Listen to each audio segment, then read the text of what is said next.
Hey everyone, मैं हूं गौरव मिश्रा और आप सभी का स्वागत करता हूं मैग्नेट ब्रेन्स के एक बिल्कुल ही नए सेशन के अंदर।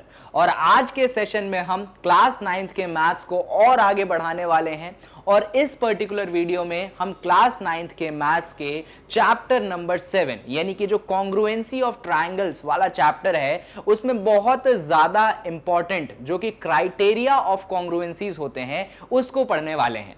और क्राइटेरिया ऑफ कॉन्ग्रुएंसी तो बहुत सारी होती है, इनफैक्ट 5 है हमारे सिलेबस में। उसमें से भी हम सबसे स्टार्टिंग और सबसे बेसिक वाला क्राइटेरिया पढ़ेंगे जिसको हम बुलाते हैं side angle side criteria for congruence of triangle, SAS, जिसका शॉर्ट फॉर्म है S for side, A for angle, S for side. That's why ये जो कॉन्ग्रुएंसी कहलाती है इसको हम बुलाते हैं साइड एंगल साइड कॉन्ग्रुएंस। इस चीज को अपन इस वीडियो में डिटेल में पढ़ेंगे। इस वीडियो में आपको सिखाया जाएगा कि कैसे इस क्राइटेरिया को बनाया गया, कैसे इस क्राइटेरिया को इस्तेमाल किया जाता है और क्या एप्लीकेशंस हो सकते हैं इस क्राइटेरिया के। इस वीडियो में मैं आपका क्वेश्चन पे फोकस नहीं करूंगा, इसमें बस थ्योरेटिकल नॉलेज दूंगा। क्वेश्चन के लिए मैं अलग वीडियो बना दूंगा जो कि प्लेलिस्ट में आपको इस वीडियो के नीचे ही मिलेगी, तो दोनों ही वीडियो को आपको देखना है। और अगर अभी तक आपने क्लास 9th की मैथ्स के वीडियोस नहीं देखे हैं तो इसी वीडियो के डिस्क्रिप्शन बॉक्स में आपको क्लास 9th के मैथ्स के प्लेलिस्ट की लिंक मिलेगी। उस पर जब आप क्लिक करेंगे तो आपके सामने क्लास 9th की मैथ्स की प्लेलिस्ट खुल जाएगी। जो भी वीडियो आपने नहीं देखी है उसको जरूर क्लिक करके देख लीजिएगा, आपका कॉन्सेप्ट क्लियर होगा, आपकी अंडरस्टैंडिंग जो है बहुत ज्यादा अच्छी हो जाएगी। बाकी ये बात तो आप जानते हैं कि मैग्नेट ब्रेन्स वो प्लेटफॉर्म है जहां पे एजुकेशन कंप्लीटली फ्री है। तो चलिए स्टार्ट करते हैं सेशन को और समझते हैं कि ये साइड एंगल साइड कॉन्ग्रुएंस क्या होता है। तो जब बात चलती है साइड एंगल साइड कॉन्ग्रुएंस की तो यहां पे हम दो थ्योरम्स पढ़ते हैं। पहला थ्योरम जो होता है ये तो साइड एंगल साइड कॉन्ग्रुएंस पे है और जो दूसरा थ्योरम है ये बेसिकली बताता है कि कैसे साइड एंगल साइड कॉन्ग्रुएंस का इस्तेमाल करके हम कहीं और किसी और थ्योरम को प्रूव कर सकते हैं।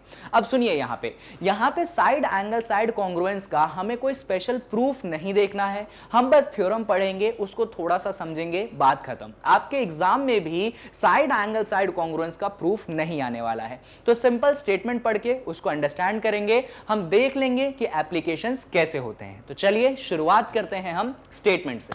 तो स्टेटमेंट कहता है इस थ्योरम का, if two triangles have two sides and the included angle of one equal to the corresponding side and the included angle of other, then the triangles are congruent। देखो इतना तो मुझे मालूम है कि जब आपने स्टेटमेंट पढ़ा तो आपको भी ज्यादा कुछ समझ में नहीं आया होगा। इनफैक्ट मुझे भी पहली बार जब मैंने ये स्टेटमेंट 9th क्लास में पढ़ा था ना, मुझे भी कुछ खास समझ आया नहीं था। लेकिन हाँ, इसको समझने के लिए डायग्राम्स जो होते हैं ना बड़े जरूरी होते हैं। तो चलिए हम दो ट्रायंगल्स बनाते हैं और समझते हैं कि कैसे साइड एंगल साइड कॉन्ग्रुएंस काम करता है। तो मान लो एक ट्रायंगल आपने ये बना लिया, ट्रायंगल का नाम रख दीजिए A, ये हो गया आपके पास B, ये हो गया आपके पास C। एक ट्रायंगल ये हो गया। दूसरा ट्रायंगल बना लेते हैं हम, उसका हम नाम रख देंगे जैसे कि ये हो गया हमारे पास D, ये हो गया हमारे पास E और ये हो गया हमारे पास F। ये दो ट्रायंगल्स हमारे पास आ गए। अब ध्यान से देखिएगा, इन दो ट्रायंगल में जो आपका AB वाला साइड है, मान लीजिए ये DE वाले साइड के क्या है, इक्वल है। तो हम यहां पे लिखते भी चलते हैं कि फर्स्ट हमने देखा कि हमारा जो AB वाला साइड है ये हमारे DE वाले साइड के क्या है, इक्वल है। बड़ी अच्छी बात है सर। अच्छा, याद है साइड एंगल साइड है, साइड है फिर एंगल है फिर साइड है, यानी कि जो एंगल है ना ये इंक्लूडेड होना चाहिए आपके दो साइड के बीच में। तो आपने एक साइड ले लिया, मान लीजिए ये वाला एंगल लेते हैं आप जो कि एंगल A है, और यहां पे आप ये वाला एंगल लेते हैं जो कि एंगल D है। तो आप यहां पे सेकंड पॉइंट में लिखेंगे कि जो आपका एंगल A है वो आपके एंगल D के क्या है, इक्वल है। तो साइड हो गया, एंगल हो गया। यहां पे लिखते भी चलो, ये हो गया आपके पास साइड और ये हो चुका है आपके पास एंगल। ये दो चीजें यहां पे बन चुकी है, तो साइड और एंगल तो आ गया। अब बात बचती है एक और साइड की। अब आप बोलोगे सर हम या तो ये वाले साइड ले लें या तो हम ये वाले साइड ले लें, अब कौन से साइड चूज करें। तो यहीं पे बात आती है कि क्राइटेरिया क्या था। तो क्राइटेरिया था आपके पास साइड एंगल साइड, यानी कि दो साइड के बीच में कौन होना चाहिए, एक एंगल आना चाहिए। तो आप अगर ये वाला साइड लेंगे ना, BC वाला और EF वाला, तो जो एंगल है A और D वो दो साइडों के बीच में नहीं आएंगे, और हम यही इंश्योर करना चाहते हैं कि जो एंगल है दो साइडों के बीच में आए। तो मान लो ये वाला साइड लिया है अपन ने AC, तो यहां पे हमें लेना पड़ेगा DF सच दैट कि हमारा जो एंगल है वो इंक्लूड हो मतलब दो साइडों के बीच में आए। इसीलिए हम थर्ड में लिखेंगे कि यहां पे जो आपका AC है ये इक्वल होगा किसके, ये इक्वल होगा DF के, and this is also what, this is also side. याद रखिएगा सबसे इंपॉर्टेंट क्राइटेरिया यहां पे यही होता है कि दो साइडों के बीच में आपका एंगल आता है। जैसा कि आप यहां पे देख सकते हो ये दोनों साइडें हैं, इसके बीच वाला एंगल आया है, यहां पे भी दोनों साइडें हैं और इसके बीच वाला एंगल आया है। तो ये देखो ये बन गया साइड, ये बन गया एंगल, ये बन गया साइड। तो हम बोलेंगे क्या, हम बोलेंगे कि by side angle side congruency. In fact आप एग्जाम में भी ऐसे शॉर्ट फॉर्म में ही लिखोगे, आपको लॉन्ग फॉर्म में लिखने की जरूरत नहीं है। तो आप लिखोगे by side angle side triangle ABC, जो आपका ट्रायंगल ABC है वो कॉन्ग्रुएंट होगा। किसके कॉन्ग्रुएंट होगा, वो कॉन्ग्रुएंट होगा आपके ट्रायंगल DEF के।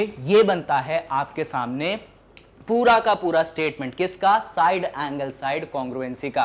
इस पूरी चीज को आपको ध्यान रखना है और कोई भी पॉइंट आपको स्किप नहीं करना है, बहुत जरूरी चीज है। अच्छा देखो ये जो एग्जांपल अपन ने लिया है ना साइड एंगल साइड का, यहां पे हमने दो तीन चीजें सीखी। क्या दो चीजें सीखी हमने, दो तीन चीजें क्या सीखी हमने। सबसे पहले तो हमने ये सीखी कि अगर आप साइड एंगल साइड कॉन्ग्रुएंस लगाना चाहते हैं तो आपके पास दो साइड होना चाहिए और एक एंगल होना चाहिए। देखो ना दो साइड है और एक एंगल है, और जहां पे एंगल जो होना चाहिए वो साइडों के बीच में लाई करना चाहिए। अब मैं एक सिचुएशन देता हूं और आप मुझे बताइएगा कि वहां पे साइड एंगल साइड कॉन्ग्रुएंसी लगेगी या नहीं लगेगी। सिचुएशन बड़ा सिंपल है, देखो जरा।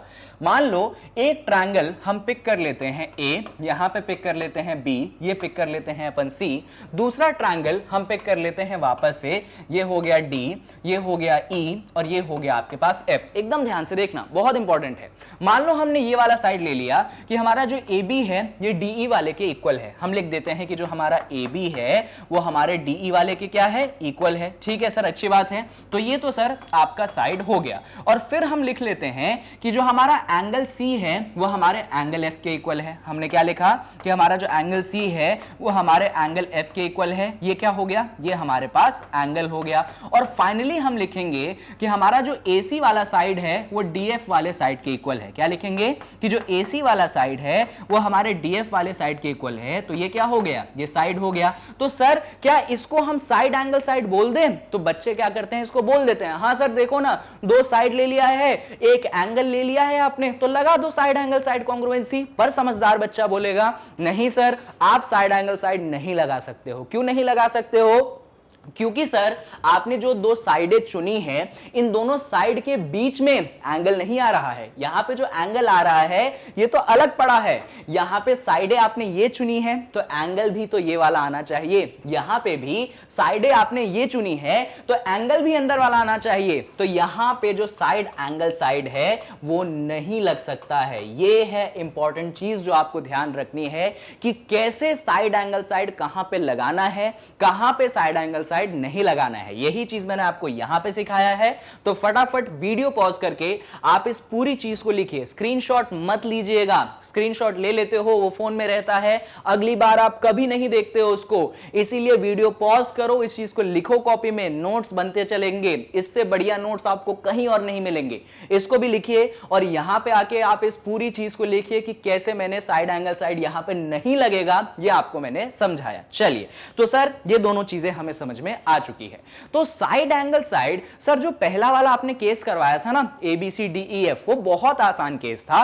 सर क्या थोड़ा सा कॉम्प्लिकेटेड टाइप का क्वेश्चन आ सकता है क्या? तो आता है।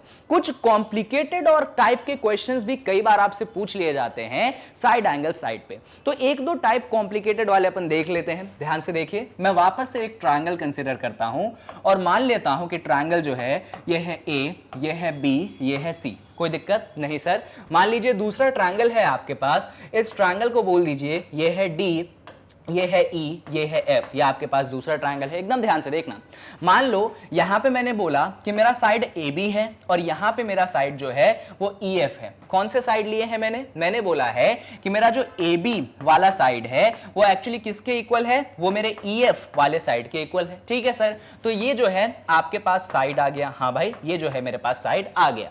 उसके बाद मैंने बोला कि ठीक है, ए बी जो है ई एफ के इक्वल है और उसके बाद ये जो एंगल बी है वो मेरे एंगल एफ के इक्वल है। क्या बोल दिया मैंने, इसके बाद जो एंगल बी है वो मेरे एंगल एफ के इक्वल है। ये भी सही बात है, ये मेरा क्या हो गया, ये मेरे पास जो है एंगल हो चुका है। सही बात है सर। एंड फाइनली मैंने बोला कि यहां पे जो बीसी वाला साइड है वो मेरे एफडी वाले साइड के इक्वल है। क्या बोला मैंने कि मेरा जो बीसी वाला साइड है वो मेरे एफडी वाले साइड के इक्वल है। तो ये मेरे पास साइड हो गया। सबसे पहला सवाल आप खुद से ये पूछेंगे कि क्या यहां पे साइड एंगल साइड लग सकता है, तो इसका जवाब कैसे मिलेगा, इसका जवाब मिलेगा कि क्या दो साइडों के बीच में एंगल है। तो हां जी सर, यहां पे दो साइडों के बीच में एंगल है, यहां पे दो साइडों के बीच में एंगल है, तो एंगल तो सर इंक्लूडेड है। जब एंगल इंक्लूडेड है तो सर साइड एंगल साइड तो लगेगा। तो हम बोलेंगे कि हां यार, यहां पे साइड एंगल साइड लगेगा। पर साइड एंगल साइड लग गया, सर नाम कैसे रखोगे। आपने हमें सिखाया था नाम रैंडम नहीं रख सकते हैं, तरीके होते हैं नाम रखने के। जैसे कि मान लो आपने सर यहां पे ट्रायंगल ले लिया एबीसी, यहां पे कौन सा ट्रायंगल ले लिया, यहां पे आपने ट्रायंगल ले लिया एबीसी, इस तरीके से लिया। एकदम ध्यान से देखना, यहां पे आपने ट्रायंगल कैसे लिया है, ए बी सी, कुछ इस तरीके से आप जो है यहां पे गए हैं। सर आप यहां पे कैसे ट्रायंगल लोगे, तो देखो यहीं पे आपको थोड़ी अकलमंदी दिखानी है। एकदम ध्यान से देखना, यहां पे देखिए आपका एंगल बी किस एंगल के इक्वल है, आपके एंगल एफ के इक्वल है। सही बात है कि गलत बात है, गलत बात तो नहीं है सर, सही बात है। एंगल बी हमारे एंगल एफ के इक्वल है। आपका जो साइड ए बी है वो साइड किसके, ई एफ के इक्वल है। हाँ सर, जो ए बी साइड है वो ई एफ के इक्वल है और यहां पे एंगल बी एंगल एफ के इक्वल है और जो ये वाला बीसी वाला साइड है ये एफ डी के इक्वल है। तो यहां पे अगर हमने ABC लिया तो AB के करस्पॉन्डेंस में कौन आएगा, सर EF आएगा और उसके बाद B के करस्पॉन्डेंस में कौन आ गया, F आ गया और फाइनली BC के करस्पॉन्डेंस में कौन आ गया, FD आ गया। तो यहां पे जब हम ABC लेंगे तो चल जाएगा, लेकिन हमें यहां पे ट्रायंगल EFD लेना पड़ेगा। क्या लेना पड़ेगा हमें वहां पे ट्रायंगल EFD लेना पड़ेगा। हम वहां पे DEF नहीं ले सकते। क्या नहीं ले सकते हैं हम वहां पे DEF नहीं ले सकते हैं, हमें वहां पे EFD ही लेना पड़ेगा। अब आप में से बच्चे पूछेंगे कि सर ऐसा क्यों कि वहां पे EFD ले रहे हो, वहां पे DEF क्यों नहीं ले रहे हो, तो इसका मैं आपको कारण समझाता हूं। देखिए, तो यहां पे बहुत सारे कारण हैं कि मैंने EFD क्यों लिया। सबसे पहला कारण, एक बात बताइए, मैंने कभी आप लोगों को corresponding part of congruent triangle पढ़ाया था? हां सर पढ़ाया था। आपने बोला था कि अगर यहां पे एंगल ए चूज करते हो तो यहां पे क्या एंगल चूज करो, एंगल ई चूज करो। तो आप बोलोगे कि एंगल ए जो है एंगल ई के इक्वल होना चाहिए। तो इसी चीज को जरा इधर फॉलो करना। और एक बात बताओ मुझे, अगर मैंने यहां पे एंगल बी चूज किया, यहां पे बीच वाला एंगल चूज किया बी, तो यहां पे मैं कौन चूज करूंगा, मैं एफ चूज करूंगा। इसका मतलब मेरा एंगल बी जो है मेरे एंगल एफ के इक्वल आएगा ना? हां सर आएगा। और यही चीज क्या थी, देखिए क्वेश्चन में गिवन थी। अब मान लो मैंने इस ऑर्डर की जगह कुछ और ऑर्डर लिख दिया। कौन सा ऑर्डर? मान लो मैंने ऐसा लिख दिया होता कि मेरा जो ट्रायंगल ABC है वो कॉन्ग्रुएंट है ट्रायंगल DEF के। मैंने ऐसा लिख दिया होता कि ट्रायंगल ABC है कॉन्ग्रुएंट है ट्रायंगल DEF के। तो यहां पे बीच में चुनता B, तो यहां पे क्या चुनता, मैं वहां पे E चुनता। यानी कि मेरा एंगल B जो है क्या वो एंगल E के इक्वल है? नहीं सर, आपका एंगल B तो एंगल F के इक्वल है। तो देखो, जैसे ही मैंने वहां पे ट्रायंगल का नाम बदला, मेरी कहानी ही बदल गई। जो मेरा B मेरे F के इक्वल था, वो नाम चेंज करने से, CPCT लगाने से, कॉरेस्पॉन्डेंस लगाने से मेरा B जो है मेरे एंगल E के इक्वल आ रहा है। और ये चीज जो है यहां पे नहीं होनी चाहिए। यही है सबसे कीमती चीज, ये चीज नहीं हो सकती। तो बच्चे बोलेंगे ठीक है सर, ऐसा करो ना, थोड़ा सा और दिमाग लगाओ। कैसे दिमाग लगाओ, देखना। ये तो समझ गए ना क्यों DEF नहीं हो सकता, क्योंकि B जो है E के इक्वल नहीं है, क्योंकि कॉरेस्पॉन्डेंस फॉलो नहीं होता है। अब बच्चे बोलते हैं कि ठीक है सर, हम तो सर बहुत जिद्दी हैं, हम आपको कहते हैं सर आप ऐसा लिख लो ट्रायंगल एबीसी जो है ये कॉन्ग्रुएंट है ट्रायंगल डीएफई के। क्या बोला बच्चों ने बोला कि सर ईएफडी हम तो नहीं मानेंगे, हमको तो आप बताओ कि वो कॉन्ग्रुएंट है ट्रायंगल डीएफई के, इसमें क्या गलत है ये लिख दो सर। तो आप पता है कि क्यों बोल रहे हो, आप बोलोगे देखो सर अब इधर बी चूज करो, इधर भी क्या चूज होगा, इधर एफ चूज होगा। हाँ सर, इधर बी चूज किया तो इधर भी एफ चूज हो गया। लो सर हो गया ना सही। पर क्या सिर्फ एंगल का कॉरेस्पॉन्डेंस होता है, साइड का कॉरेस्पॉन्डेंस नहीं होता क्या? नहीं सर, साइड का भी कॉरेस्पॉन्डेंस होता है। आपने पढ़ाया था कि एंगल तो कॉरेस्पॉन्ड करते ही करते हैं, साइड भी कॉरेस्पॉन्ड करते हैं। एकदम ध्यान से देखना, इधर आपने ए बी साइड चूज किया और इधर आपने डी एफ साइड चूज किया, करना पड़ेगा ना। अगर आप इधर ए बी चूज करते हैं तो उधर डी एफ तो करना ही पड़ेगा भाई। इधर फर्स्ट सेकंड तो उधर भी फर्स्ट सेकंड, फर्स्ट पहले तो फर्स्ट पहले, सेकंड बाद में तो सेकंड बाद में। यानी कि आप लिखेंगे कि आपका जो ए बी है वो यहां पे आपके डी एफ के इक्वल हो जाएगा कॉरेस्पॉन्डेंस के हिसाब से। मैं नहीं बोल रहा हूं, कॉरेस्पॉन्डेंस बोलता है ऐसा।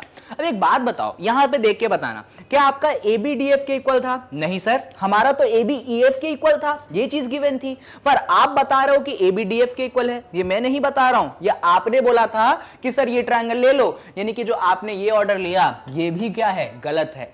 मतलब ये जो ऑर्डर मैंने लिया है ना कि ए बी सी जो है ये ई एफ डी के कॉन्ग्रुएंट है, यही सही ऑर्डर है। ये जितने भी अलग ऑर्डर लिए गलत है। तो सर हम एग्जाम में कैसे पता करें कि कौन सा ऑर्डर सही है, कौन सा ऑर्डर गलत है? तो देखो बच्चों, तीन ही तरीके के ऑर्डर हो सकते हैं। या तो ई एफ डी लिखा सकता था, या तो डी ई एफ लिखा सकता था, या तो ऐसा लिखा सकता था। आप तो तीनों ऑर्डर देख के लिख लेना, ठीक है? शुरुआत के लिए बता रहा हूं, बाद में तो प्रैक्टिस हो जाएगी, आप यूं कर दोगे सवाल, देखते ही समझ जाओगे कि क्या लेना है, ठीक है? अभी के लिए बता रहा हूं, तो आप ऐसे लिखना। तो जो ऑर्डर में ऐसे कॉरेस्पॉन्डेंस करके देखना, अगर गिवन गलत आए, मतलब देखो कॉरेस्पॉन्डेंस करोगे, जैसे इधर एंगल बी लिया तो उधर एंगल ई आ रहा था तो लो गलत बात हो गई, इधर ए बी साइड लिया तो उधर डी एफ साइड आ रहा था तो लो गलत बात हो गई। ऐसे उन ऑर्डर्स को आप कैंसिल अप कर देना और आप उसी ऑर्डर को सेलेक्ट करिएगा जो कि कॉरेस्पॉन्डेंस सैटिस्फाई करता है। इनफैक्ट मैं आपको दिखाता हूं कि ये जो मैंने लिया है ना, ये मेरे कॉरेस्पॉन्डेंस को सैटिस्फाई करेगा। कैसे? तो चलो देखो, एक तो देखो एंगल वाला कॉरेस्पॉन्डेंस दिखा दिया कि ए बी जो है एफ के इक्वल है। मान लो इधर मैंने ए बी चुना होता तो इधर क्या आता, इधर ई एफ आता, तो मैं लिखता कि मेरा जो ए बी है वो मेरे किसके इक्वल है, मेरे ई एफ के इक्वल है। तो जो गिवन चीज थी उसके करस्पॉन्डेंस को ये सेटिस्फाई करता है। अगर मान लीजिए यहां पे बीसी है ना, तो चलो बीसी चूज कर लो, ये है बीसी, तो इधर आपने बीसी चूज किया तो इधर क्या चूज करते, इधर आप एफ डी चूज करते, तो आप लिखते कि आपका जो बीसी है वो एफ डी के इक्वल है। और अगर आप देखेंगे तो यही चीज आपको गिवन थी, इसीलिए जो मैंने लिया है वो सही है और जो नहीं लिया है वो गलत है, क्योंकि वो करस्पॉन्डेंस को सैटिस्फाई नहीं करते हैं।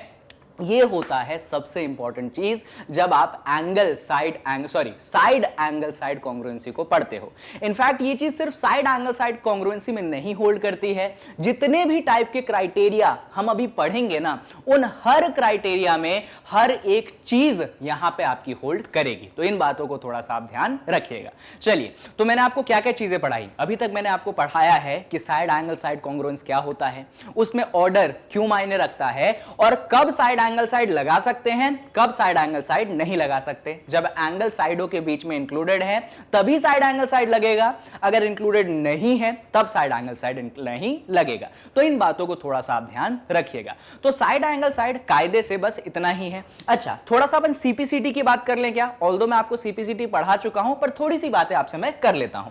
जैसे कि इसी ट्रायंगल में देख लीजिए, इन चीजों को हटा देता हूं। आई होप आपने चीजों को लिख जरूर ली होगी, बातों को समझ जरूर लिया होगा। इधर देखिए, तो यहां पे कुछ ऐसा था, मैं लिखता हूं कि जो आपका ट्रायंगल ए बी सी है वो किसके कॉन्ग्रुएंट है? तो कॉन्ग्रुएंट है ट्रायंगल ई एफ डी के। यार यहां लिखोगे ना तो जगह कम पड़ जाएगी। अगले पेज पे आ जाओ, रुक जाओ, इधर आ जाओ।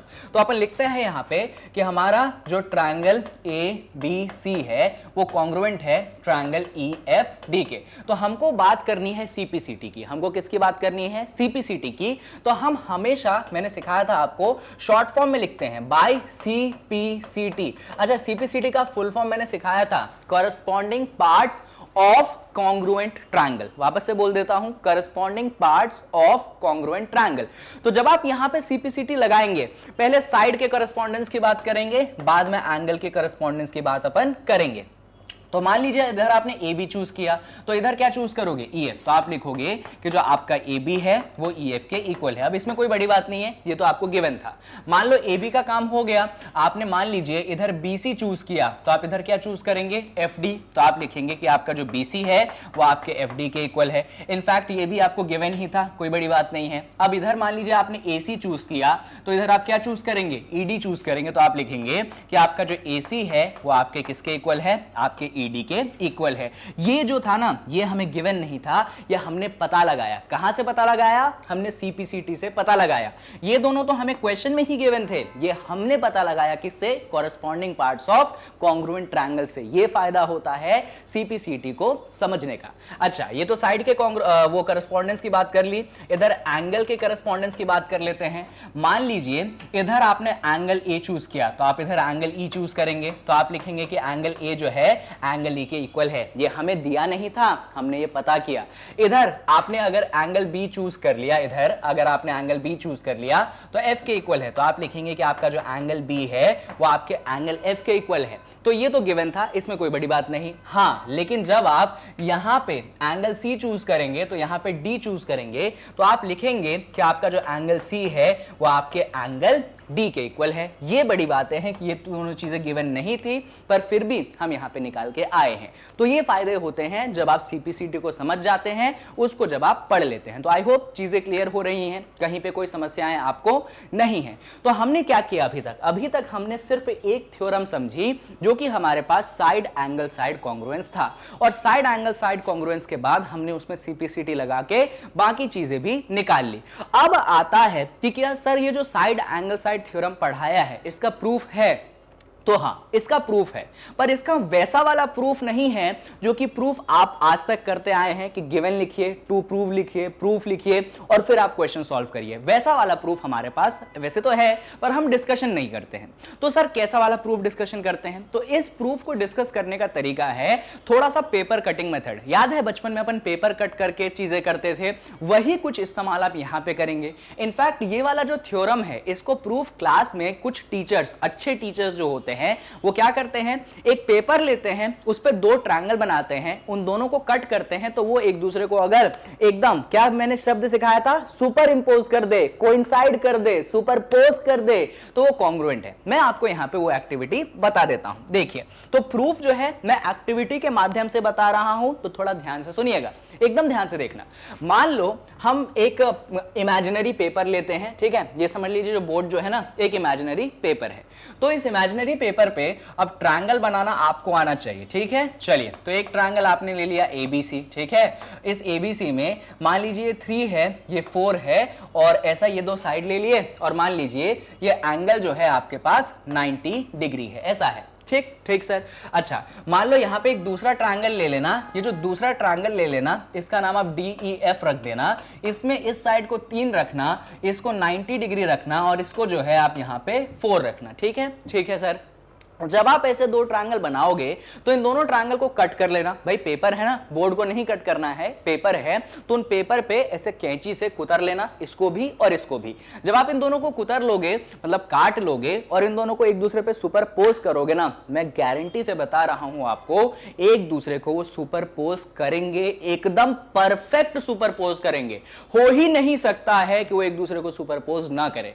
और क्योंकि यहां पे अगर आप ध्यान से देखेंगे तो साइड एंगल साइड, कौन सी congruency, side angle side congruency यहां पे लग रही है। सर बाकी कॉन्ग्रुएंसी क्राइटेरिया भी ऐसे ही पढ़ाओगे क्या? नहीं, बाकी कॉन्ग्रुएंसी क्राइटेरिया जो है मैं आपको स्ट्रक्चर्ड वाला जो है प्रूफ दूंगा, वहां पे टेंशन मत लो। पर एक कॉन्ग्रुएंसी क्राइटेरिया का प्रूफ हम एक्टिविटी से इसलिए कर रहे हैं क्योंकि ये मतलब थोड़ा सा कॉम्प्लेक्स पड़ जाता है, दिक्कतें बढ़ जाती है, और एग्जाम में भी नहीं आता है, तो क्यों ही करना। इसलिए उसको एक्टिविटी से समझ लो, जिससे आप भी सेटिस्फाई हो जाओगे, आपको समझ में भी आ जाएगा कि हाँ भैया साइड एंगल साइड का प्रूफ है, लाओ अभी पेपर काट के आपको दिखाते हैं। तो इस तरीके से आप इसको समझ लेंगे। चलिए, तो साइड एंगल साइड का एक्टिविटी प्रूफ मैंने आपको दे दिया। अब जैसा कि मैंने बोला था कि जो साइड एंगल साइड है, इसका प्रूफ भी हो गया, इसकी बातें भी हो गई। सर ये साइड एंगल साइड का कुछ एप्लीकेशन है क्या, कहीं पे कुछ काम आता है क्या? हाँ, वैसे तो क्वेश्चनों में तो काम आता ही आता है, पर ये साइड एंगल साइड कॉन्ग्रुएंसी हमें हेल्प करता है कि हम एक और थ्योरम को प्रूव कर सके। किसको प्रूव कर सके? हम एक और थ्योरम थ्योरम को प्रूव कर सके। और यहां पे वही थ्योरम है जो मैं आपके लिए पढ़ के लेकर आया हूं। सुनिए, थ्योरम नंबर 2। इस थ्योरम 2 को हम प्रूव करेंगे थ्योरम 1 के स्टेटमेंट की मदद से। थ्योरम 2 कहता है the angles opposite to two equal side of a triangle are equal. पढ़ के कुछ समझ आया? मैं आपको समझाता हूं। अगर आपके पास एक ट्रायंगल है, उन दोनों उस ट्रायंगल में दो साइड जो हैं इक्वल हैं, तो उनके जो ऑपोजिट वाले एंगल हैं वो भी क्या होंगे? इक्वल होंगे। समझिए, बड़ा इंपॉर्टेंट है डिस्कशन।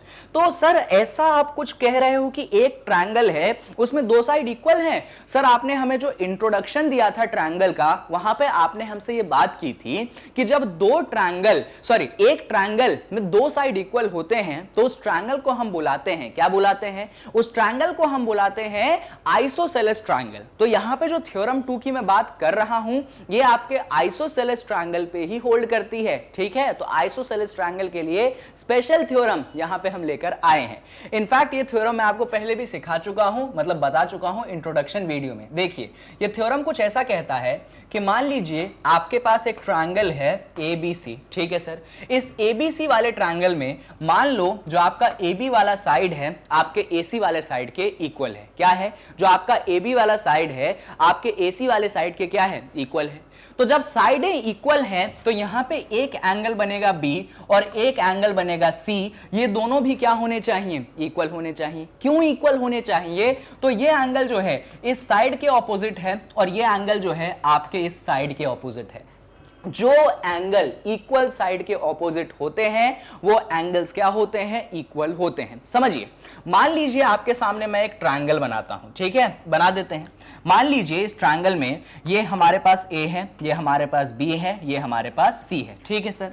ये वाला जो साइड है मान लो ये 4 सेंटीमीटर है और ये वाला साइड है मान लो ये 4 सेंटीमीटर है। तो मालूम है क्या होगा? ये जो एंगल है और ये जो एंगल है ये दोनों क्या होंगे? इक्वल होंगे। मान लो ये एंगल 60 है तो ये इस साइड के ऑपोजिट है, तो ये इक्वल साइड के जो ऑपोजिट दूसरा एंगल है इसको भी मजबूरन 60 होना ही पड़ेगा और कोई ऑप्शन नहीं है उसके पास। क्यों? क्योंकि वो ऑपोजिट है। किन साइड्स के? इक्वल साइड के ऑपोजिट वाले एंगल हमेशा इक्वल होते हैं। ये कौन कहता है? आपका थ्योरम नंबर 2 कहता है। और इसकी बात हमने कहां करी थी? हमने वहां करी थी कि अगर एक आइसोसेलेस ट्रायंगल है तो आइसोसेलेस ट्रायंगल में दो साइडें क्या होती हैं? इक्वल होती हैं और उन दो साइडों के ऑपोजिट वाले एंगल्स भी क्या होते हैं? इक्वल होते हैं। तो पहले तो थ्योरम समझिए, बाद में अपन इसका प्रूफ समझते हैं। तो आई होप आपको थ्योरम जरूर समझ में आ चुकी होगी, क्योंकि अब बात आती है इस थ्योरम के क्या? प्रूफ की। तो चलिए अब इस थ्योरम के अपन प्रूफ की बात करते हैं। अब याद होगा आपको कि अगर किसी थ्योरम का प्रूफ करना है तो बात होती है कि उसको एक स्ट्रक्चर में लिखना पड़ता है। ऐसे मतलब रबिश बातें नहीं कर सकते, मन रैंडम बातें नहीं कर सकते। तो चलिए स्ट्रक्चर्ड वे में लिखते हैं। शुरुआत होगी गिवन से। क्या चीजें आपको यहां पे गिवन है? तो सबसे पहले जो चीज गिवन है वो ये गिवन है कि आपको गिवन है ट्रायंगल ABC, ठीक है भाई? इसमें भी आपको ये गिवन है कि आपका जो AB है वो आपके AC के क्या है? इक्वल है। ये सेकंड चीज गिवन है। गिवन हो गया। इसके बाद बात आती है टू प्रूव की। क्या चीज आप यहां पे प्रूव करना चाहते हैं? तो आप यहां पे प्रूव करना चाहते हैं कि आपका जो एंगल B है वो आपके एंगल C के इक्वल है। अब देखो, ये गिवन टू प्रूव हो गया। याद है एक चीज, कंस्ट्रक्शन होता है, कभी कभार कंस्ट्रक्शन की जरूरत पड़ती है और ये वो क्वेश्चन है जहां पे कंस्ट्रक्शन अपन करेंगे। क्यों करेंगे सर कंस्ट्रक्शन? क्योंकि अभी मैंने थोड़ी देर पहले एक बात बोली थी कि हमें इस थ्योरम को प्रूव करने के लिए पहले थ्योरम का इस्तेमाल यानी कि साइड एंगल साइड का इस्तेमाल करना है, यानी कि हमें ट्रायंगल्स को कॉन्ग्रुएंट करने हैं। भाई ट्रायंगल्स को कॉन्ग्रुएंट तो तब करोगे जब तुम्हारे पास दो ट्रायंगल होंगे। एक ट्रायंगल को किससे कॉन्ग्रुएंट करने जाओगे? दूसरा ट्रायंगल दिख रहा है क्या? नहीं दिख रहा। तो कम से कम दो ट्रायंगल तो बनाओ। जब तक दो ट्रायंगल नहीं होंगे कैसे साइड एंगल साइड लगाओगे? इसीलिए हम यहां पे कंस्ट्रक्शन करेंगे। और कंस्ट्रक्शन ना बड़ा स्पेशल है, सुनना ध्यान से। हम यहां पे क्या कंस्ट्रक्शन करेंगे? पहले तो मैं यहां पे कंस्ट्रक्शन सब हेडिंग डाल देता हूं, वहां पे कंस्ट्रक्शन करता हूं और फिर मैं यहां पे लिख दूंगा अलग से। तो कंस्ट्रक्शन यहां पे कुछ ऐसा है कि हम एंगल ए का बाइसेक्टर बनाएंगे। याद है बाइसेक्टर कि कोई एंगल अगर 60 है, अगर आपने उसको बाइसेक्टर बनाया एंगल का तो 30 डिग्री और 30 डिग्री जो है हो जाता है। तो हम यहां पे जो एंगल ए था ना ऊपर, जिसकी जो अभी तक पिक्चर में ही नहीं था। देखो अभी तक पिक्चर में क्या था, अभी तक पिक्चर में था ए बी और ए सी वाला साइड और एंगल बी और एंगल सी, पर हम पिक्चर में किसको लेकर आ गए, हम पिक्चर में लेकर आ गए एंगल ए को। यही होता है क्वेश्चंस में, जो चीज ऐसा लगता है कि मतलब इनसिग्निफिकेंट है, काम की नहीं है, वही चीज जो है हमारे क्वेश्चन को सॉल्व करने में हेल्प करती है। इसीलिए मैं बार बार बोलता हूं, हमेशा बोलता हूं कि क्वेश्चन को आप ध्यान से पढ़िए। जब तक आप क्वेश्चन को ध्यान से नहीं पढ़ेंगे, नहीं समझेंगे, तब तक आप उसमें उस चीज को मिस कर दोगे। आप सोचोगे अरे यार इसका तो काम ही नहीं है, और वही जिसका कोई काम नहीं होता है वही प्रूव करके दिखाता है, वही सॉल्व करके दिखाता है। यहां पे आप देख सकते हैं एंगल ए जिसका कोई रिलेवेंस नहीं था, उसी एंगल का हम बाइसेक्टर बना रहे हैं। अब आपको बाद में 2 स्टेप बाद समझ में आ गया, अच्छा ये सोच के सर ने बाइसेक्टर बनाया था। तो सुनिए, तो हमने क्या बोला, हमने बोला कि आप बनाइए ए ई। क्या बनाइए, ए ई। और ए ई इसलिए बोल रहा हूं मैं क्योंकि ये जो बाइसेक्टर है मेरे बीसी वाले साइड को कहीं ना कहीं तो काटेगा। तो मैंने बोला मान लो वो जो है ई पे काट देता है, तो हमने ए ई जो है एंगल ए का क्या बनाया है, बाइसेक्टर बनाया है। तो चलिए लिखते हैं, हम यहां पे कंस्ट्रक्शन करेंगे कि ए ई बाइसेक्ट्स एंगल ए। क्या लिखेंगे हम, ए ई बाइसेक्ट्स एंगल ए। इस तरीके से आप कर सकते हैं, कोई इशू नहीं है, कोई इशू नहीं है। अब गिवन हो गया, टू प्रूव हो गया, कंस्ट्रक्शन हो गया। अब क्या लिखोगे, अब लिखेंगे सर हम प्रूफ, यानी कि अब जो है सर हम प्रूफ करना चाहते हैं। अच्छा, पहले आपको मैं थोड़ा बाइसेक्टर का मतलब समझा देता हूं, क्योंकि बच्चों को यही कंफ्यूजन रहता है कि बाइसेक्टर होता क्या है। तो सुनो, मान लो दुनिया में जीवन में कोई भी एंगल है, ठीक है, मान लो ये एंगल जो है आपके पास 60 डिग्री है। कितना है एंगल, 60 डिग्री। मैं बना नहीं रहा हूं अंदर। मान लो आपने इसको बाइसेक्ट किया, तो मालूम है इस तरफ भी 30 डिग्री आएगा और इस तरफ भी 30 डिग्री आएगा। बाइसेक्टर का मतलब होता है 2 सेक्टर, 2 हिस्से जो कि बराबर हो। बाइसेक्शन, 2 बराबर हिस्से करना। तो जब आप एक एंगल को बाइसेक्ट करते हैं तो जो 2 हिस्से बनते हैं वो बराबर होते हैं। क्या होते हैं, बराबर होते हैं। यानी कि यहां पे जब आपने एंगल ए को बाइसेक्ट किया है तो इधर वाला एंगल और इधर वाला एंगल बराबर होगा। क्या होगा, इधर वाला एंगल और उधर वाला एंगल बराबर होगा। तो ये बात अपन लिखेंगे, क्या लिखेंगे हम यहां पे लिखेंगे कि since A E bisects angle A. क्या लिखेंगे, since A E bisects angle A. ये लिखने का तरीका सीख लीजिए, यही बहुत काम आएगा। Since A E bisects angle A, तो हम लिखेंगे कि हमारा जो एंगल बी ए ई है, बी ए ई दिख रहा है, बी ए ई, ये है बी, ये है ए, ये है ई, ठीक है। तो हमारा एंगल बी ए ई जो है वो इक्वल होगा हमारे एंगल सी ए ई के। किसके इक्वल होगा, बी ए ई वाला जो एंगल होगा वो इक्वल होगा सी ए ई के। ये दोनों एंगल क्या होंगे, बराबर होंगे, इक्वल होंगे। यही चीज मैंने आपके सामने यहां पे लिखी है। क्लियर है चीजें, क्लियर है। सर आपने बोला था इसमें थ्योरम 1 का इस्तेमाल करोगे, साइड एंगल साइड का इस्तेमाल करोगे। सर 2 ट्रायंगल चाहिए, क्या आपको 2 ट्रायंगल दिख रहे हैं, मुझे दिख रहे हैं। कौन से 2 ट्रायंगल, एक ट्रायंगल का नाम है बी ए ई, दूसरे ट्रायंगल का नाम है सी ए ई। क्या नाम है एक ट्रायंगल का, बी ए ई, और दूसरे का नाम है सी ए ई। तो चलिए अगले पेज पे चलते हैं और जरा इस कंस्ट्रक्शन को अपन थोड़ा सा और समझते हैं।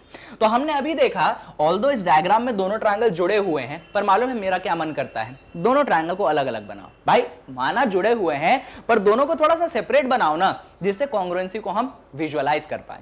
तो हम बोलेंगे कि मान लीजिए यहां पे आपका ट्रायंगल कुछ ऐसा है, नाम है इसका बी, ये है ए, ये है ई, ठीक है। और दूसरी तरफ कैसा था, दूसरी तरफ कुछ ऐसा था, ये सी है, ये ए है, ये ई है। कंफ्यूज ना हो जाइएगा, सेम है, सेम 2, मतलब वो बड़ा ट्रायंगल ही है, उसको बस मैंने थोड़ा सा, ये जो 2 हिस्से हैं ना, एक हिस्सा इस तरफ, एक हिस्सा इस तरफ, बस मैंने उसको थोड़ा सा दूर बना दिया, बस इतना ही किया है। ऐसा नहीं बोल रहा हूं कि 2 ट्रायंगल को तोड़ के फेंक दो, ऐसा नहीं बोल रहा हूं। बस ये जो 2 हिस्से आपको दिख रहे हैं, इनको थोड़ा सा मैंने हल्का सा सेपरेट करके बनाया है, जिससे हम कॉन्सेप्ट को सीख सकें। ठीक है, सुनिए क्या हम कर सकते हैं। बिल्कुल आप करेंगे तो जो आपका एग्जामिनर होगा, जो पेपर चेक करेगा ना, वो खुश होगा, अरे वाह यार बच्चे का नॉलेज अच्छा है, बच्चा विजुअलाइज कर पा रहा है, ये बात है, खुश होगा एग्जामिनर, टेंशन मत लो।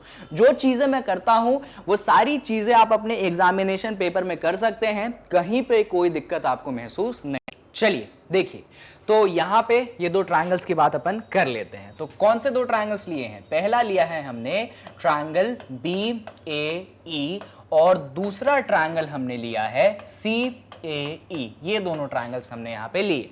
अच्छा एक बात बताइए, इन दोनों ट्रायंगल में क्या मेरा जो BA है क्या वो CA के इक्वल है, या फिर जो AB है क्या वो AC के इक्वल है? हाँ सर, ये तो आप बिल्कुल सही बोल रहे हो कि जो आपका AB है वो AC के इक्वल है। अच्छा ऐसा कैसे कि AB AC के इक्वल है? अरे सर वो तो गिवन था, ये देखिए शुरुआत में ही बताया था उन्होंने कि आपका जो AB है वो AC के इक्वल है। तो यहाँ पे आप लिखेंगे कि AB AC के इक्वल है, ये क्या हो गया, ये आपका गिवन हो गया। बिल्कुल सही बात है। अच्छा अब देखो, याद है थोड़ी देर पहले अपन ने इधर एंगल BAE बनाया था और यहां पे एंगल CAE बनाया था, तो हम लिखेंगे कि यहां पे हमारा जो एंगल BAE है वो इक्वल है हमारे एंगल CAE के। इसमें भी कोई दिक्कत की बात नहीं है, हमने अभी प्रूव किया था ना, थोड़ी देर पहले प्रूव किया था। कहां पे थोड़ी देर पहले? ये हमने यहां प्रूव किया था। तो हम लिख देंगे प्रूव्ड अबव। क्या लिख देंगे हम लिख देंगे प्रूव्ड अबव। प्रूव्ड अबव मतलब अभी ऊपर हमने इसको यहां पे प्रूव किया था। बहुत अच्छी बात है। अब बात आती है, इस वाले ट्रायंगल में भी AE वाला साइड है, इस वाले ट्रायंगल में भी AE वाला साइड है। देखो ना, उस वाले ट्रायंगल में भी AE है, उस वाले ट्रायंगल में भी AE है।